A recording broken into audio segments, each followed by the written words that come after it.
खोल दिया है जो तीर्थ यात्री के लिए, लेकिन किसी भी बीजेपी के नेता ने उन्हें धन्यवाद नहीं दिया मुस्लिम समाज को। क्या कहोगे सर? कई पत्रकार साथियों ने वो खबरें चलाई हैं, स्टोरीज की हैं, जहां पर श्रद्धालुओं की मदद मुस्लिम समुदाय के साथ साथ अन्य समुदायों ने बड़े पैमाने पर की। उस दिन जिस समय सरकार का इंतजाम फेल हो गया तो सबसे ज्यादा मदद करने के लोग अगर कोई सामने आए तो मुस्लिम समाज के लोग। उन्होंने अपनी मस्जिदों में, अपने घर में, अपने मदरसों में, अपने जो भी स्थान उनके पास था, न केवल उन्हें रुकने की जगह दी बल्कि उनकी जो सेवा कर सकते थे उस समय कड़ाके की ठंड में जब सबसे ज्यादा जरूरत थी खाने पीने के, कपड़ों की, वो इंतजाम किया और लोगों को मिलाया भी। ऐसे भी तमाम मुस्लिम समाज के लोग हैं जिन्होंने मिलाया भी एक दूसरे परिवार को।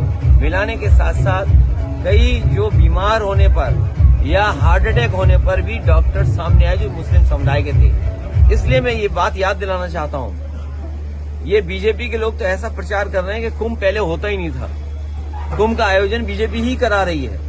ये प्रचार करने की कोशिश की और अपने आप को ठप्पा लगवाने की कोशिश की।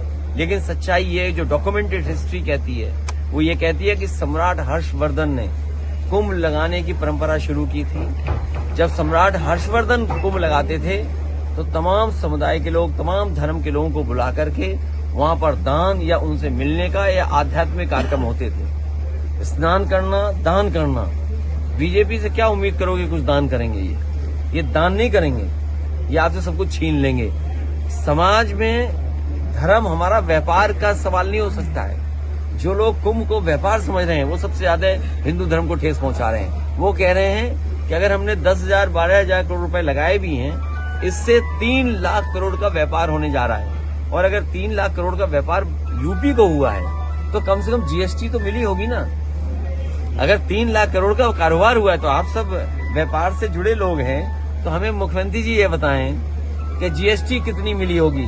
और अगर जीएसटी मिली है और अगर जीएसटी का आंकड़ा नहीं दे रहे हैं तो मुख्यमंत्री जी की वही बात होगी 46 में 56 वाली। यूएस एड को लेकर क्या कहेंगे?